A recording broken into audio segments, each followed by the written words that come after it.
welcome. Another exciting episode. And live, it says live, we're live. Okay. Hi, and welcome to How Did You Get There? A show where we're critical of thoughts, ideas, opinions, and beliefs, but not necessarily the people that hold them. The thoughts expressed on the show are probably ours, maybe yours. I don't know. Mostly. Not just Jess FM. Not necessarily just Jess FM, Jess TV, Jess personally. Anybody named Jess. I guess you could share our opinions. I mean, we're not like, but just not necessarily. You just aren't liable for them. Yeah. So blame us. Don't blame anybody else. It's us. I mean, even if our charming guest speaks out of turn, still blame it on us. Yeah. We'll shoulder that burden. We have a high degree of trust here. We do. Thank Absolutely. you. That means a lot. Today, our guest is Rachel Robinson. For those of you that weren't there for a very exclusive episode, we kind of had some of this conversation before. And it actually started during the Shakespeare season. And I heard things about advocacy and youth, and I got it all mixed up. But what came out of that was some cool questions like, what is youth? And what matters to them? And I think that's kind of a good place to start. That we brought in a person that knows a bit about sociology of youth, because we don't, when we're less than experts, it's okay if we have an opinion. It's just our opinions don't actually add up to change in the field, right? So that's just the difference between the avid hobbyist. Although they might inspire change. They might inspire change, but like for real, my opinion on cosmology, the cosmologists don't care. They just care that it's cool that I even bothered to make one. You can spell cosmology. Yeah, That's and cool. I kind of get it. So you're going to talk to us about youthmology. Youthology. Yes, that is the technical term. Youthmology. Youthmology. It is the study of youth. And their mologies. Or would it be youthology? Like anthology. Yeah, like the study of ants. Anthology actually means a bouquet in Greek. Nice. Isn't that lovely? That is lovely. Yeah. I thought so like, is it the study of the bouquet, the ology part? Well, I think anthos means bouquet, and so it is like it's a bouquet of ideas when you see an anthology of something. Oh, yeah. Yeah. Anthology is a bouquet of ideas. That's Yeah. brilliant. Thank you. I learned a thing. Yay! That's a really good one. It's a warm fuzzy fact. Yay! Warm fuzzies comes from transactional analysis. When we're speaking on youth later. Bear that in mind. Oh, TA for tots. TA for teens. I have this book. The things that I learned. Game theory for children. Yep, it was great. So how do you come to be so? Who are you that is so wise in the way of the youths? Who am I? I ask myself that every day, Stephen.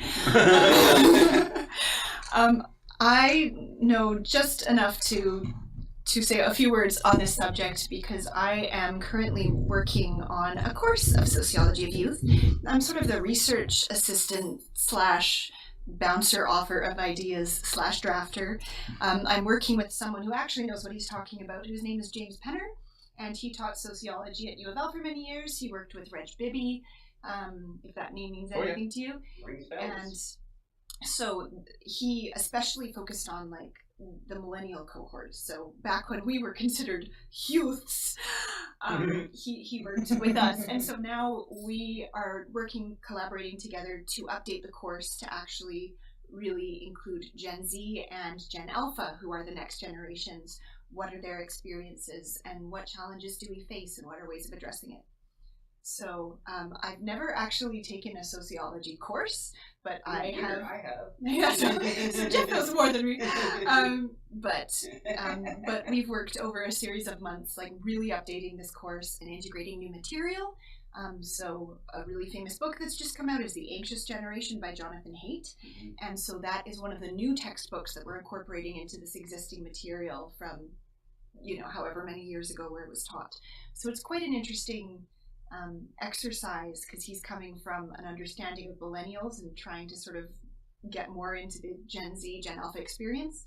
And I'm sort of just enough younger than him that I can sort of say, look, this feels a little outdated. I think we need to talk about this. And go from there. Morgan from our Shakespeare is my touchstone to that younger zone because her awareness is amazing. She's so smart. Wicked smart girl. So she's got things to say that are appropriate and useful about her own generation. Well, people try to put us down. Talking about my generation. Just because we could get around. Yeah, so and my connection to a younger generation, I have no idea. I don't know. I would have said Gen Z, but that's just. I also say ZZ Top, so that's probably on me. Lagrange. Lagrange. Grunge. Ah, grunge. Sorry. Like Kurt Cobain. You know what color his eyes were at. I really like the authority we're communicating here. Sorry, gravitas. So much gravitas. Is I teach at Lethbridge Polytechnic, and I have students who are 18, and I don't know what I don't. I'm not really good with the marketing scheme that is generation this, that, and the other thing, because it's a useful moniker, I think, for clustering, but mostly it was like the original generational, like Generation X was, or even the notion of referring to people as baby boomers was all. It's all about marketing. It's all about trying to define a demographic so you can market to a demographic so that people feel that they belong somewhere. So I have some deep-seated, long-running problems with referring to a cohort of people by a generation because it's very marketing. That's interesting to hear because I never really thought a lot about generations before this, but diving into the sociology world from nothing, we actually talk about, not about the marketing side of it in our course, but how it's used, as I understand, in sociology. It's more about understanding general generational personas, including things like what forces have shaped you. So there are, this isn't on my cheat sheet. There's historical forces, there's technological forces, and there's social forces. I've got that. And I think those are the three, according to the PowerPoint. But just slide that in there. Yeah. And so the biggest one for my generation, for example, would be 9/11. You talk to anyone my age, you know exactly where you were when you heard about that. Even though I was 9, I was too young to really understand what was going on. But there are moments where you just go, this is so much bigger than me. I think the assassination of JFK was something for a lot of like younger baby boomers, Gen X. Space shuttle, yeah, another huge one. We got called to the library and watched it. Yeah. And then technologies, right? The smartphone, the personal computer, all of these technologies. So in sociology, all of these different forces are kind of accounted for to try to figure out what is the general persona of a generation, knowing that there is like wildly human variation within that. But it's more a way that begins to help you think of, okay, what forces are shaping the people within this period? What are they subjected to? How are they responding to that? And then what does it mean when different groups respond in different ways? So can it be just like turned into a tool of capitalism? Absolutely. Has it been? Absolutely. But I think that's just to sort of maybe hopefully add a little bit of like nuance to it. That can be a more, I think, a helpful way of looking at it, but knowing that it is a gross generalization, but it gives you a starting point to start to go into. Yeah. Colors, for example, at what point does red become orange? Mm-hmm. Right? So the same as a generation. We have red generation, and then next to that is orange generation, but like, where, right? So I think that's a fair sort of a absolutely literal use of spectrum. Well, while we're on the spectrum, too soon? Maybe. Let's finish the sentence and see where you go. If. Yeah, that was good. As Americans smile, Canadians must scalometer. Yeah. So I think this is an example. He says, trying to wrangle his own thoughts back into his head and talk about himself in the third person. I think that this is maybe just an example of using academic terminology that was crafted for a purpose to be, and repurposing it in other contexts, sometimes to pejorative effect. I mean, we're in late capitalism. I think there's maybe something to that. All this pejorative effect. Like I have no idea what generation I'm in. Like you are by the lost vague demographic. You are a Gen Xer. Ooh. You are the child of a boomer. Mm. Yeah. Mm-hmm. We were the last generation that made life easy for parents. See, a lot of people will talk about how Gen X has the Goldilocks kids because we could go out and ride our bicycles and be at the playground and come home when the lights come on. Yeah, well, guess what that made? Easy parenting, right? You just go outside and play. Do not come back. Okay. Right? Like, so easy parenting. That's the difference. I think the parents, our generation is what created what others might deem the millennial issue, where they are undermotivated. Their parents don't want them to go through what they went through, so they do things to remove those circumstances. And maybe some of those circumstances, the rest of us feel are character building, and maybe those circumstances could have happened. But in that same vein, when our generation talks about we turned out okay, yeah, way to swing high. like I survived. Good. Like that's literally what you can say about the Gen Xers. They survived. Like there are leaders. There's whatever. But in terms of a group that was young and maybe not purpose driven, right? Yeah. There was a lot of the I don't want my kids to have to go through rationing. I don't want my kids to have to go and scavenge for garden food, right? Like I will get them to the store. We will buy the things. Right? You know, the other thing that caused like the rise of difficult parenting, shall we call it, is because in the 80s, so I think when you guys were like growing up and figuring out your thing, the rise of the 24-hour news cycle began. And so suddenly, all of these parents are looking at horrible things happening every day. That was more of a 90s thing. Late 80s? Late 80s. 80s and 90s is what I've read. Yeah, it's late 80s. It's gotta be, When I was already proper adult, I say with heavy air quotes. I was able to Is vote. anyone? I was able to vote. Yeah. So now I'm an improper adult. That's different. That's what we all really aspire to be. Right? Yeah, so the 24-hour news cycle, and I see that. We see that more now. Like it's almost like Blipvert news, to call back to an old movie. Yeah, was it Max Headroom? Yes. With the Blipverts that Blipverts cause your head to explode? Because it's an entire 30-second ad crammed into like a microsecond. Oh. And just cause it was the premise for a terrible run of a really kind of fun show. Yeah. But so I get 15 terrible things on my screen, on my phone, in my pocket, and I could turn on alerts so that when those terrible things happen, I get told right away. Yeah. That seems great. I did that for the weather alerts. That's about like the province-wide emergency stuff. And given that was our reaction, was to come up with alerts to these situations. For example, an Amber Alert. The actual child on the street is much safer now than it was in the 70s and 80s. What's more dangerous is being on the internet, because that's where all the predators have gone.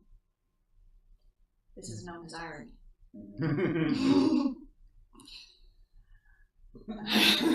It's a pressing matter. Yeah. Loathing puns just for you guys. Laundry puns again. So if I am I'm in Gen X, what generation are you? I am a millennial. And because it's a spectrum, like Jeff was saying, there's never, there's no like one sociological rule of this is the cutoff for this is the cutoff of this generation.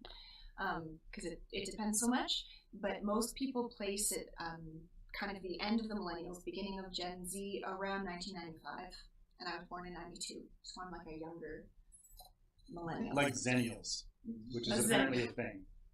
I like that. I understand. Yeah, I've heard this, and it's somewhere like between Gen X. Was there a Gen Y? They tried that, but I think they. Why? Yeah. Yes. Because it was there.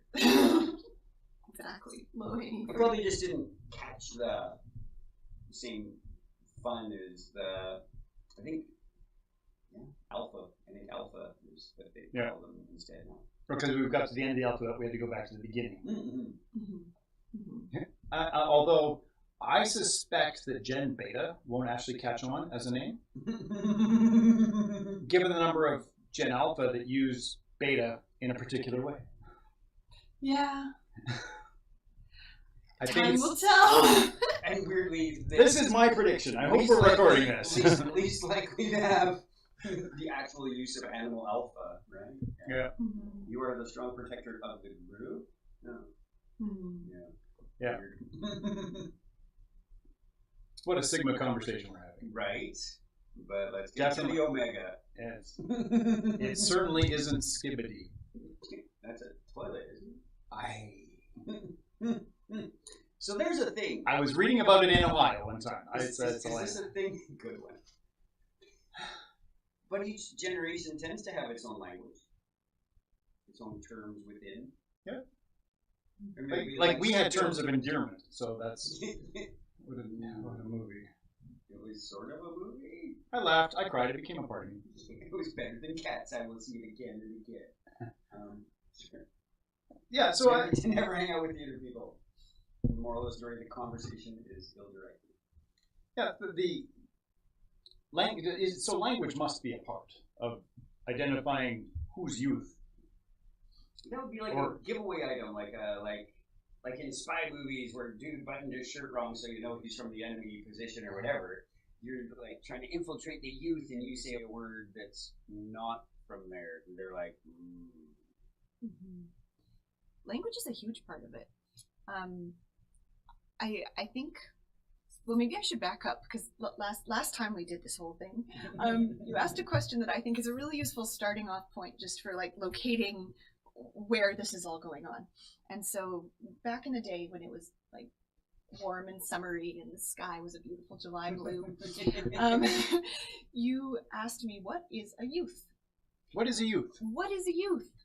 And so that's kind of maybe a useful place to just start. A youthful place to start. A youthful place to start. We rejuvenated the conversation. So, sociologically speaking, the period of youth or adolescence starts at puberty, and then it goes until you become a fully mature adult. So automatically the question is, how do you tell what a fully mature adult is? And you don't. So being a youth, being an adolescent is a very kind of weird place in which one half of it is like biological and the other half of it is cultural.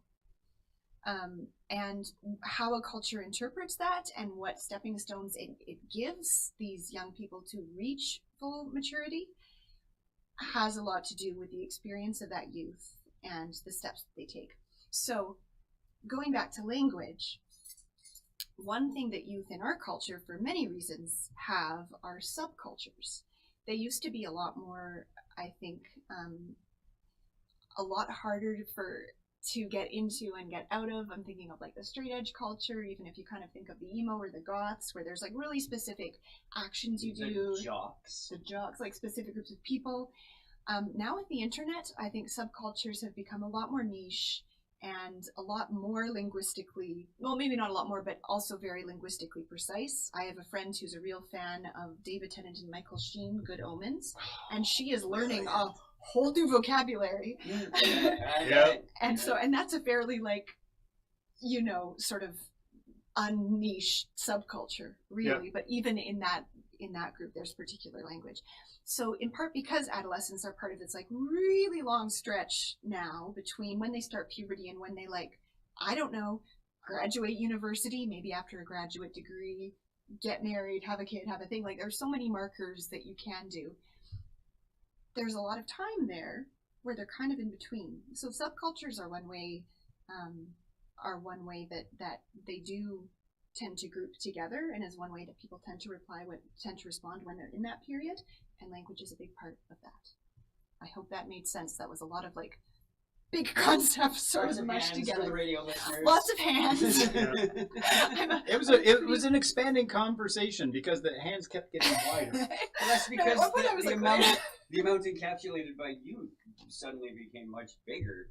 It does strike me as odd that the definition is a little bit like, so how do you define a country? Well, it starts on a year. Sorry, it starts on a border and then ends some year in the future. Yeah. Right? Like, here's a definite starting point without actually pointing at a particular starting point. Mm-hmm. And then it ends sometime. And the other half of that is that we're not only in a culture where, there's no endpoint, so what are you supposed to do? So already, human beings tend to like clear expectations. Already that's a little stressful, not really knowing what the endpoint is. We're also in a society that's been really shaped by something called the storm and stress theory. I don't know if either of you have heard of that. Nope. I'm making a guess, but I'm hoping you'll tell me. And there it is. Yeah. The notes are coming out. Yay! For radio listeners. You're one of 2 guests that bring notes. That's really good. Am I? Oh. They're the education people. Yale's the other one. Makes me feel very special. So yes, Easily on par. So there was this dude named G. Stanley Hall, and he wrote a really influential book called Adolescence in 1904. And he posited the storm and stress theory, also sometimes known as the nature theory, which says adolescents just inherently are going through a ton. They're going through hormonal fluctuation. They're going through a lot of growing. They're going through puberty. It's always going to be a hard and terrible time. And you hear this in our society over and over, right? Oh, the teenagers, Oh, she's 2 going on 14. Ha ha ha ha. Yeah.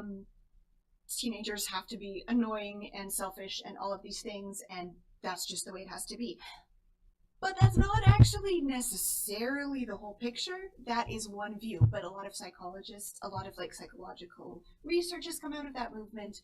It's pretty ingrained in the science of how our society operates.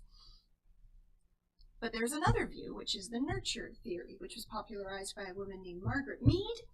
You've heard of her? Mm. She kind of, just to respond to this book, went off to Samoa, which in 1960 or something, which was very not touched by Western things at that point, studied a bunch, and kind of came to the conclusion that young women, which was what she was working with, had a pretty great adolescence with lots of clear rituals to mark their transition into womanhood.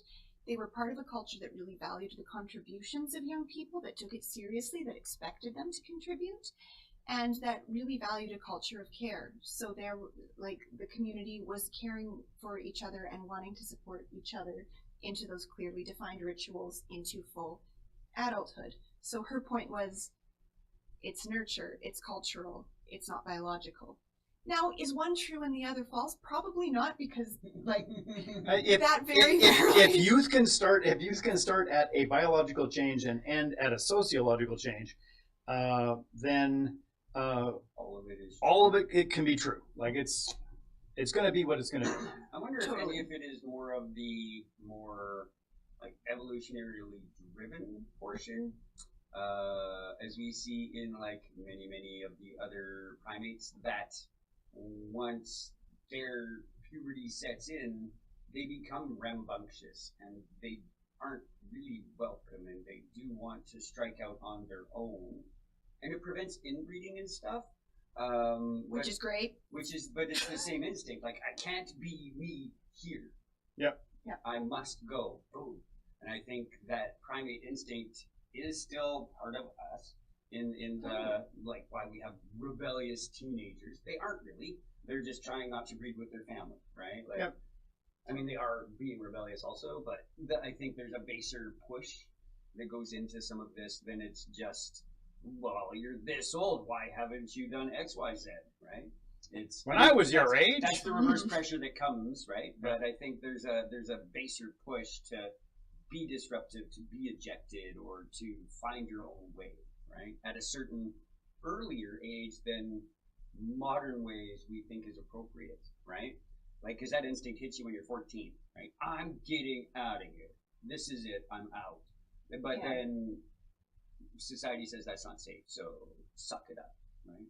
And from an evolutionary standpoint, the other interesting thing is that puberty as our societies have become more complex, as nutrition has gotten better, etc., etc., etc., puberty has gotten earlier and earlier. So if you look like 200 years ago, puberty would have been 16 to 18 On average. Yeah. on average, and then you would like move out and get married and have kids.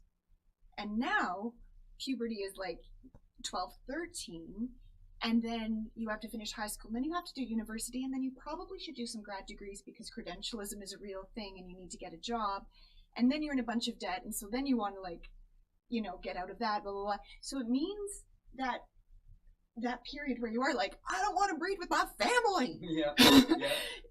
It's now like this giant part of your life, and it didn't used to be that way. And I'm not saying that any of this is a bad thing. I think it's just actually recognizing, what's going on and what are the factors. And like, that's a huge one, because, Way off topic from that same thing. Grandparents. So dolphins have had grandparents for millennia, right? Yep. Humans, not so much. We didn't let our old people live long enough. Our old people died. So we didn't really have grandparents. But in dolphin pods, grandma sticks around and helps raise the kids. Mm-hmm. I mean, we have do that now, and we have had longer-lived people, and they just were asked questions because they were there the previous generation, right? And also, the sooner that you make more children, the sooner that you're going to be a grandparent. Yes. Right. So I know I have met 36-year-old grandparents. Mm-hmm. Yes. Right, and not by adoption or marrying in. That's just like a chain of events. Mm-hmm. Yeah. I don't see really anything really wrong with it. Like, and that's no.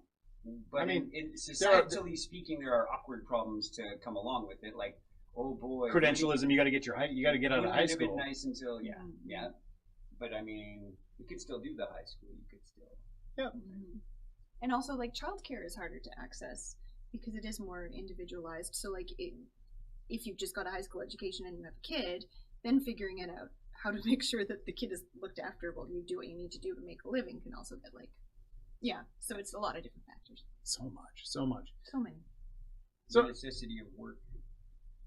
Capitalism. Burn the system. Sorry. Yeah, I know. Yeah. It's just being a pacifist anarchist, believe me. Yeah. So agree to burn it all down. Yeah, voluntarily agree to burn it all down. But somebody else, please start. I don't want to be the guy.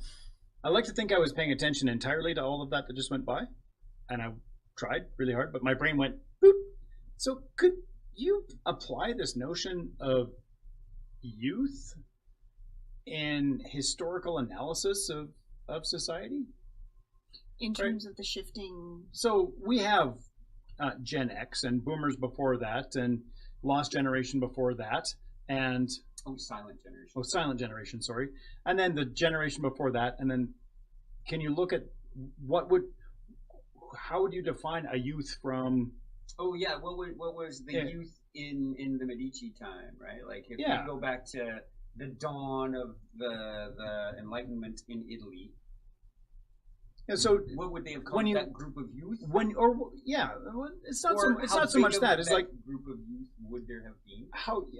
What could you have defined a group like we do today? Mm-hmm. Like when if you look at what Shakespeare wrote, say Romeo and Juliet, which I think captures a particular youthful something going on there. A whole bunch, actually, all of it. It's actually really well done. When the Sharks and the Jets, or whatever they are in Sharks and Jets, I don't know. I got my ass kicked in my first fight, I'll tell you. It's when you're a shark. Yeah.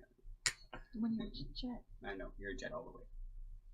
Baby shark, doo doo doo doo doo. So you had a serious historical question, right? Yeah, I did, and it is a good historical question. If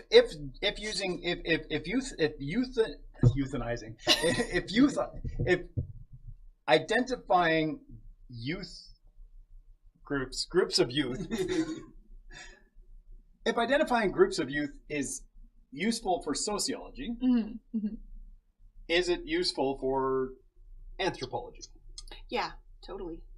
In part to like track what's the same and what's different. I mean, it's a pretty like shifting field, right? Like how were youth treated way back in the day? There's this kind of flawed opinion that kids were just treated as mini adults back in the day, which was not the case. Mine were, but that's a different problem.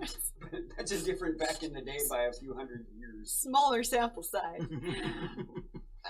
And I think the same has been asked a lot of youth, and in fact informs the sociological perspective of, how much of this is nature and always been the way throughout history versus how much has it depend on the shifting years. I was struck, and this is a thing I've heard often, that kid was forced to grow up too soon. Right? Like, a parent died and they took on extra responsibilities at home, and so now they got adulted too early in their lives.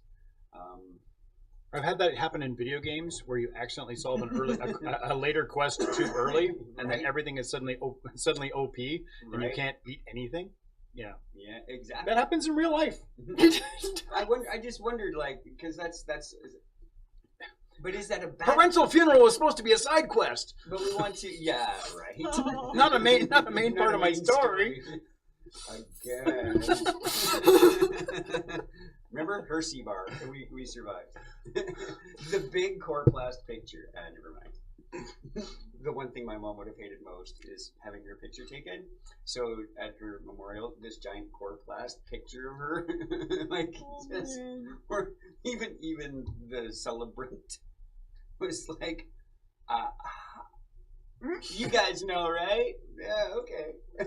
That's okay. The back of the program. I mean, I knew all the players in this production. Just straight to the credits at the back. But the credits on the back had had Elizabeth Graham's famous orange cake recipe, which once in all of its 100 times of being made actually had orange. One time. Yeah. Amazing. And these are the things I remember from my youth. Yeah. Which, by the way, gentle listener. Oh yeah, we're halfway through being rejuvenated. It is, in fact, halfway through the show. You're here with Rachel and Stephen and Jeffrey on a little show we like to call How Did You Get There? On Jess FM. Find us on Roku, YouTube, Facebook, SH101.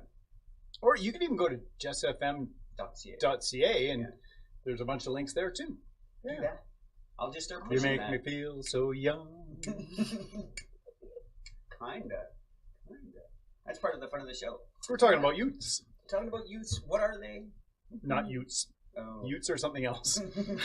People from Utah. Yes. Not the hockey team though.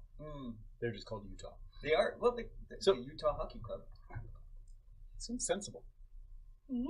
Football. Please say something sensible. Good luck to you. I feel like jump in, interrupt. Being super earnest, and I just like everyone to know I do have a sense of humor. She's keeping us on track today. We put that responsibility on her.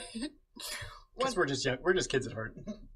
One of the the mind of a child in a jar on my desk. Stephen King. Yes, I know that one. What are the responses to your very good point? Like, what do you say when someone goes, "Oh, your childhood is stolen. You've grown up too quickly." What does that mean? I'm pulling from someone I think I quoted from last time. I helped edit her book, so it got like really in my brain, so I bring her up a lot. Her name is Dr. Robin Bouret. She is a theologian and an ethicist, and she specializes in children, and especially children in the medical system.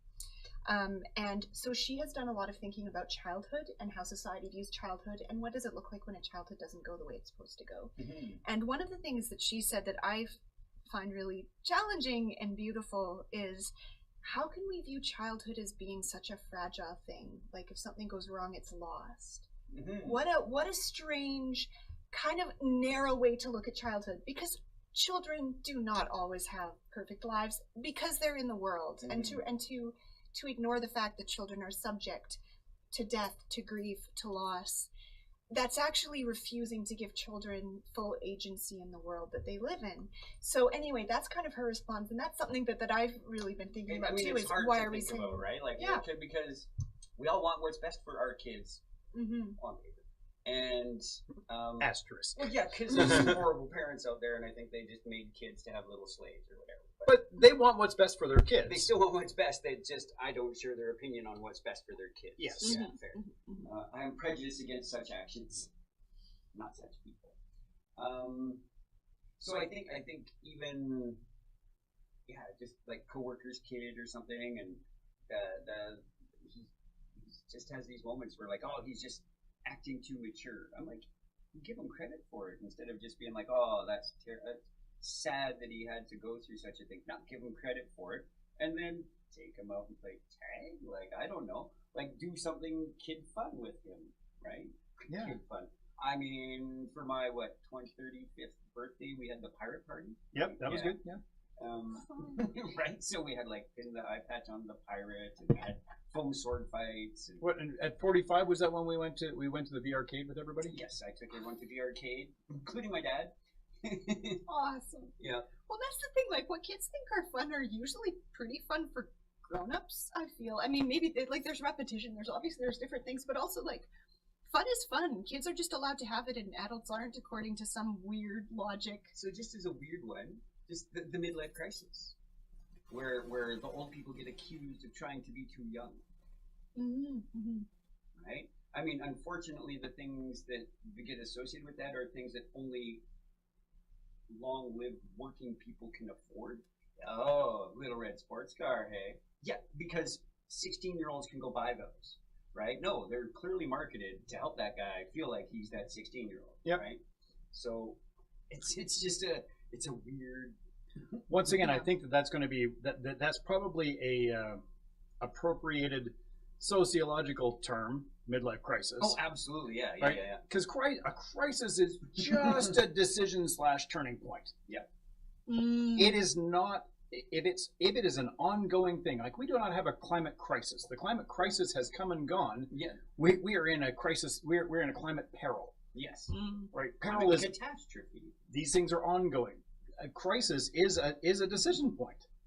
Mm-hmm. Yeah. It's a place where It's a crux. where something needs to go some way, and this is the point to make that decision. And I always want to tell people that happened to me, but that birthday hasn't come yet. 75.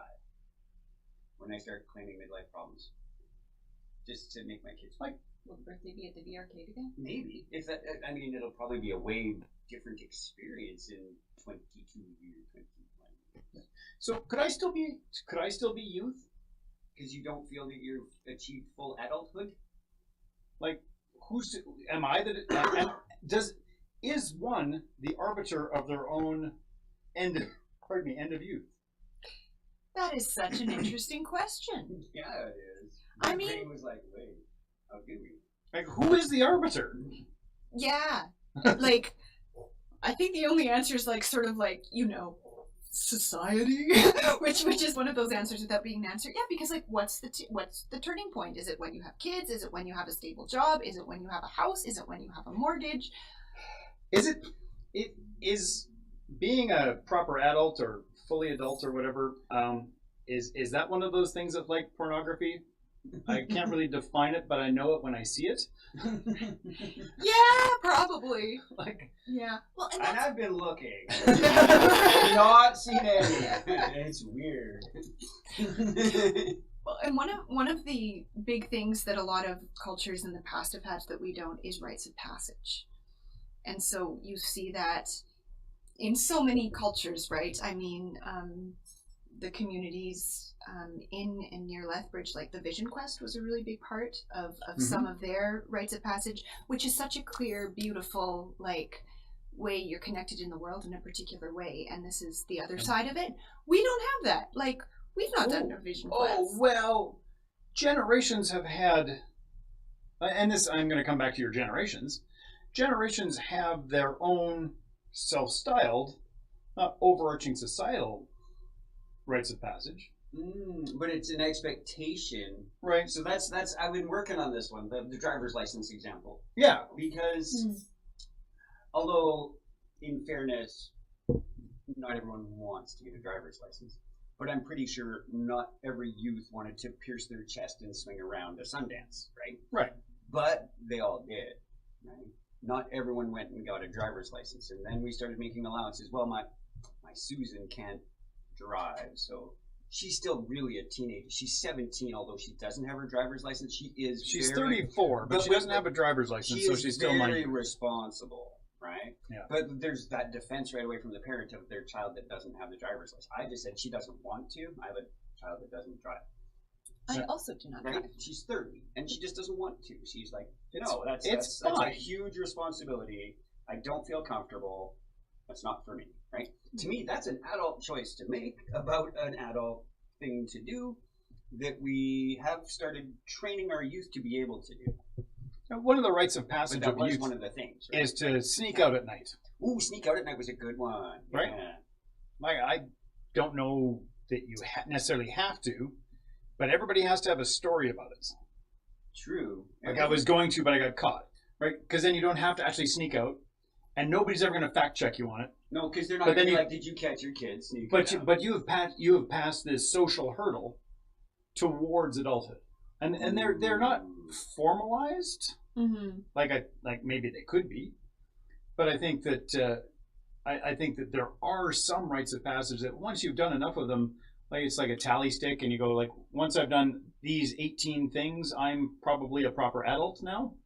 What's like- weird is I think some youth Yeah. assign their own adult value to things, i.e., I'm going to drink some alcohol I've heard of that. because that's an adult thing to do, and I want to be like an adult, so I'm going to drink too, right? I'm going to smoke because adults smoke. So if I smoke, that makes me more adult. Put a finger down if you have ever. No, damn it! Right. Jeff does not play Never Have I Ever. But I mean, I guess you're right. I mean, it is. You are, to a large extent, it's a self-arbitered process. So I should Which- stop being offended by 40-year-olds that put #adulting, because maybe it's a bit late to start.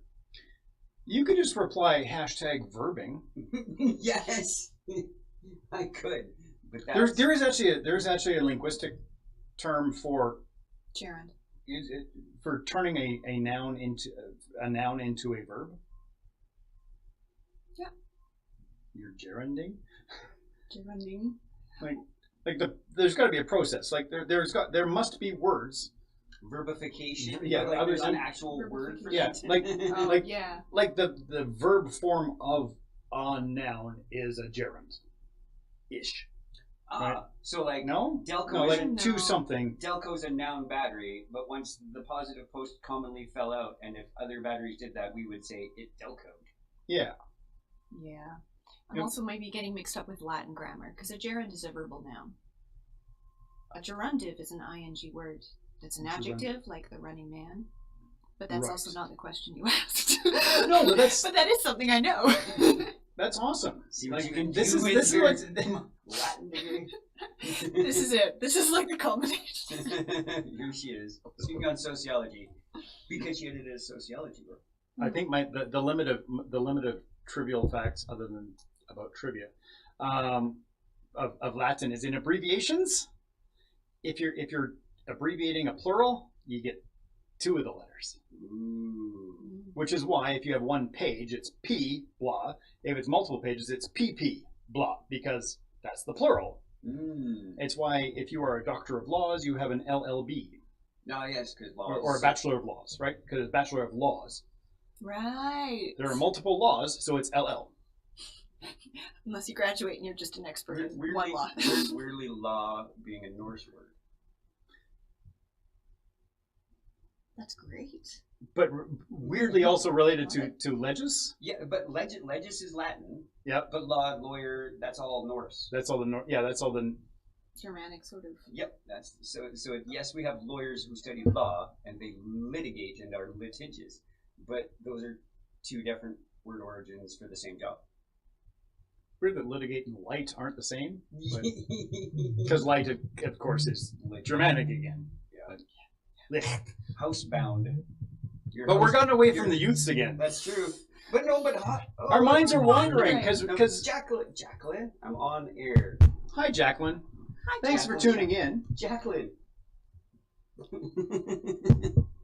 Oh, and Jacqueline gave up. I missed a call. That's Oh. all right. That's okay. She's probably going to ask me about theater things. People who are here are much more important than people on the phone. Absolutely, 100%. That's beautiful.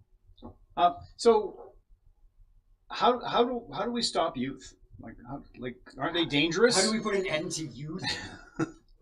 Like Yeah. You turn them into the adults? youth today, right? Is that is is the youth today always going to be a problem? Which I think is a good sign. If people say, "Oh, the youth today," but people have been saying "youth today" my entire life. Since Plato. Yeah, probably before Plato. I But feel in writing, homemade plasticine, yes, which was before Plato. yes. Exactly. Plastosthenes, they called them. Oh, yes, nice. Thank you. You're welcome. I'll be right back. That's I think there's always going to be a lot of stress from other age groups, because you always worry for the young people in your life. I just think that's a very human thing. When you're a parent, you want your kids to be okay, and when you have people in your life and you're not a parent, or you have people who are not your kids in your life, you want them to be okay. That does seem like a historical thing to get worried about them and feel like they're not doing a good job. However, I feel like we are in sort of a unique period of a lot of kids going through puberty entirely on smartphones, not a lot of interaction with the real world. Jeff has thoughts. No, I think I had the exact same thought. The cell phone is a part of your real world. We don't imagine them. We don't imagine. They really They're exist. super real. We are just we are hyper connected And in a way that we were not before. And we find that may be problematic for our youth because we were not hyper-connected that way, but maybe this is the edge they need to be ahead of us. Maybe. And a part of that comes down, so the new book that we integrated into the course, The Anxious Generation,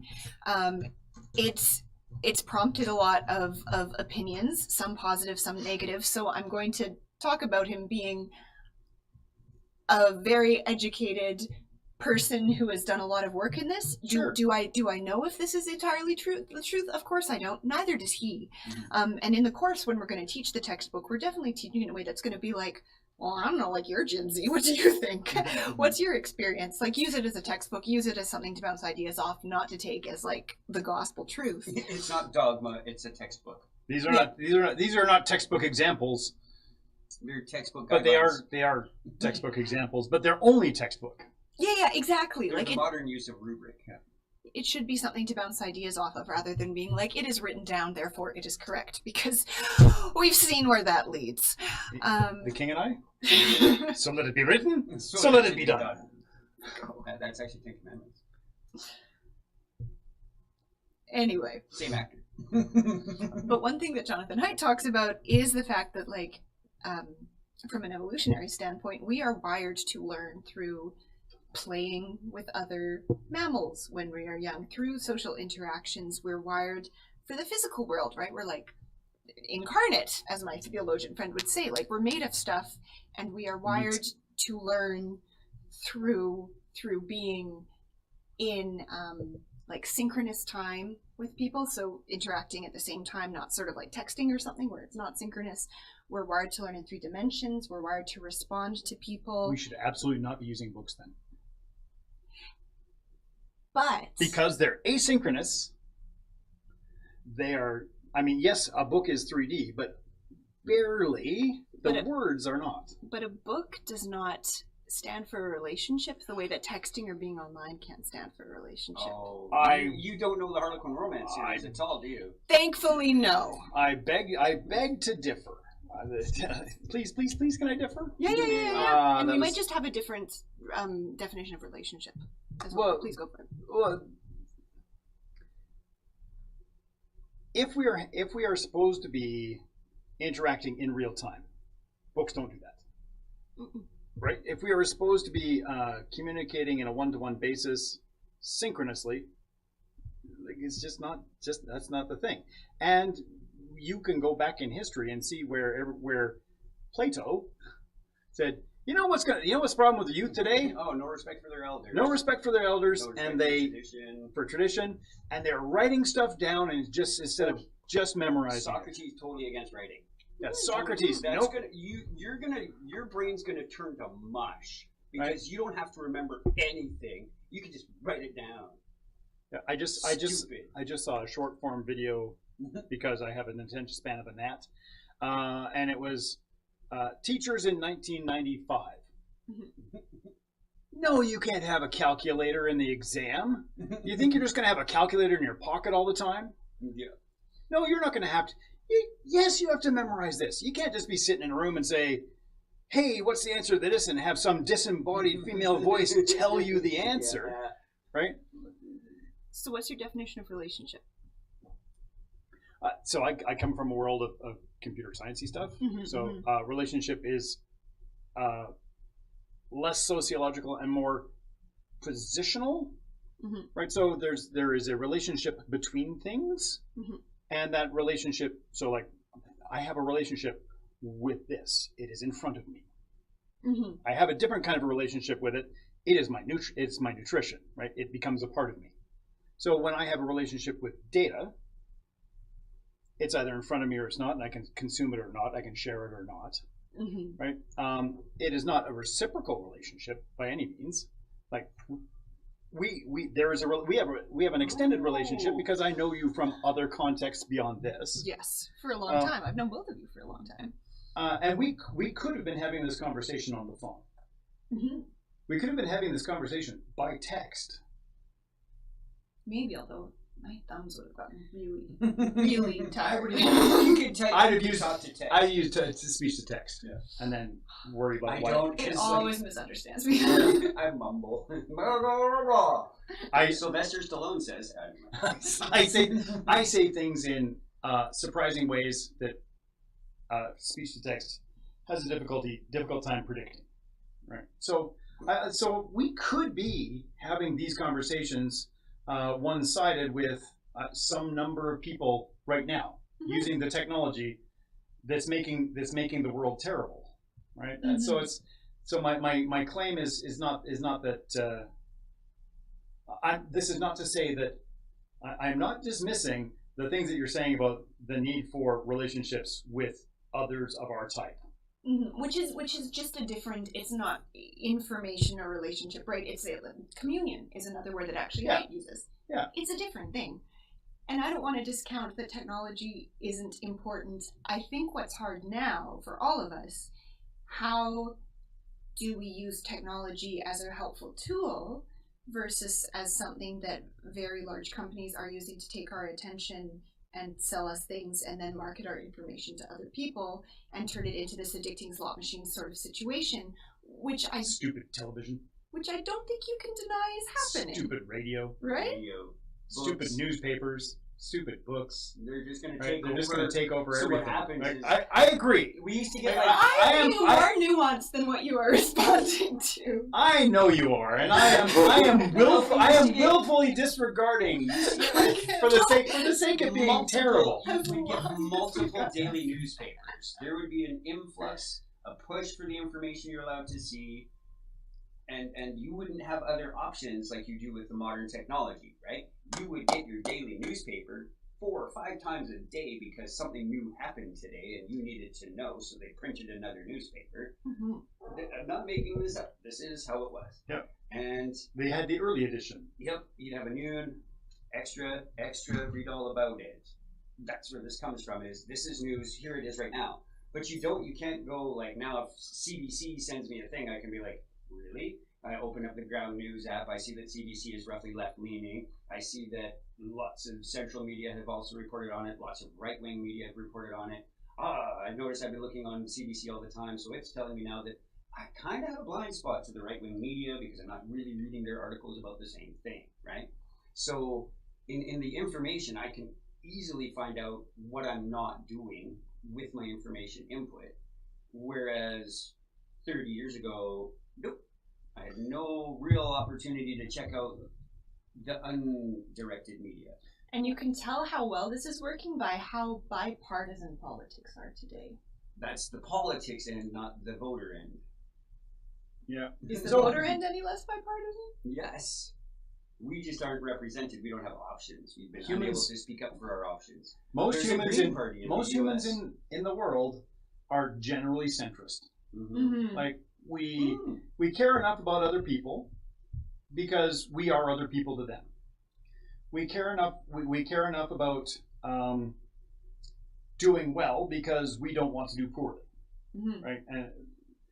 And so we tend to want to find our own personal balance in there, but we are also creatures that seek pattern and want surety. And that leads us to a place where we are easily swayed when somebody says, yeah, but the left is so terrible, so you need to vote for me. I'm having a tough time. They've lumped liberal and socialist in the same bucket, and so left is a scary thing to some people, even me now, if liberal and socialist is the same. Yeah. And so I'm gonna steer this all the way back. Cool. Steer this all the way back. I too, but go. So you and I both talked about news Mm-hmm. and those kinds of communications. We didn't really talk about the interpersonal, The relationship that way. right? So I remember when I was a kid, a youth, I was in junior high school, and I was shunned, and I was bullied, and I had friends, and we did weird things, and we hung out and did all that sort of stuff in person. Mm-hmm. And I only had a very small choice of people I could do that with. Mm-hmm. My charming and lovely wife comes from a smaller community, went to a smaller school, experienced the same thing, but like On a much smaller scale, concentrated scale. with fewer options, right? So there is that community, Mm-hmm. and I think that what we can get with this technology is the opportunity to experience the same thing, but across a wider And that was like cohort. almost Rachel's opening was the Absolutely. you can find more niche groups suited to your needs, Mm-hmm. right? So then it's not so much then that the access to the technology is potentially detrimental, but in fact could be more beneficial than it was for previous generations to be able to reach out to that one person that's like you in Uganda, and you're just like, man, I've had such a day, and they're like, I totally get that, right? You can't get that if you live in Milk River and there's no internet. Totally. No, Right. the internet is an amazing tool. The complicated thing, because I agree with everything you're saying, the complicated thing, and this is another idea I'm pulling from Height, is that when you are in a subculture, when you're online, when you are operating in those kinds of communities, there's a very low threshold for entry. It's easy to enter, it's easy to go into those conversations, and there's a very low threshold for exit. You can just log off one day and never go. Cool. So if you get angry, if something gets tough, you leave. When you were at school, when Nancy was at school, in those small things, higher bar for entry, it's harder to get into. You will get bullied. You will have tough experiences. But because you're stuck together, you have to develop some skills to work it out. I was actually trained by school to not worry about finishing a project because I would go to class and they would say, this is what we're doing this month. This is the unit. Mm-hmm. And we'd proceed.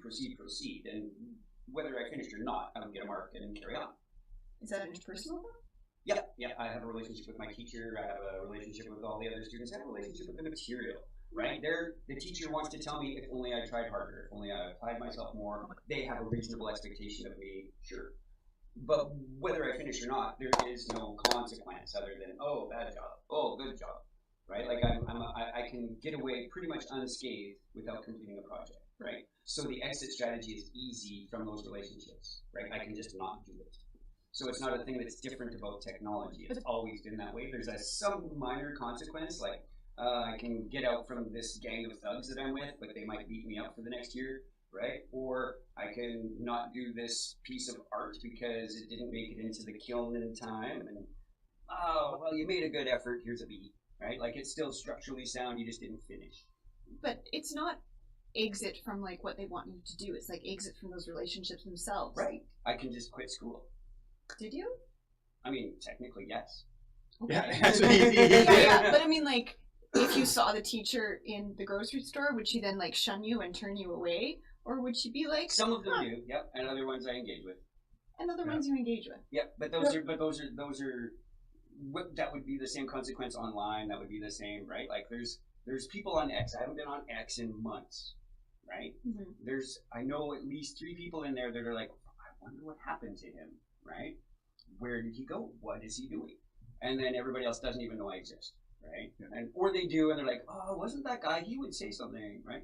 But not anything. So my exit from there, although I don't feel like it's really a penalty to me, there are people out there that are like, what?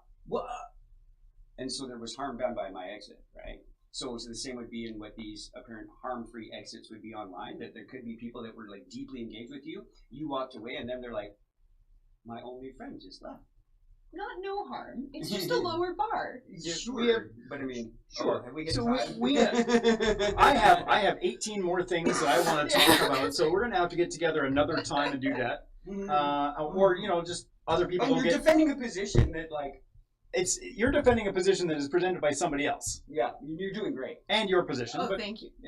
but I have lots of questions, and we don't have any time. I'm not trying to defend anything. I'm No, trying to find the nuance. Yeah, exactly. We're all together being critical of the idea. So thanks for tuning in. Thank you, Rachel, for joining us. It's been great to have you here. We'll be back in a fortnight doing something. Probably. And we'd love to have you back to talk about your experience after the delivery of the materials. That would be very cool. Or at least after the first semester of it.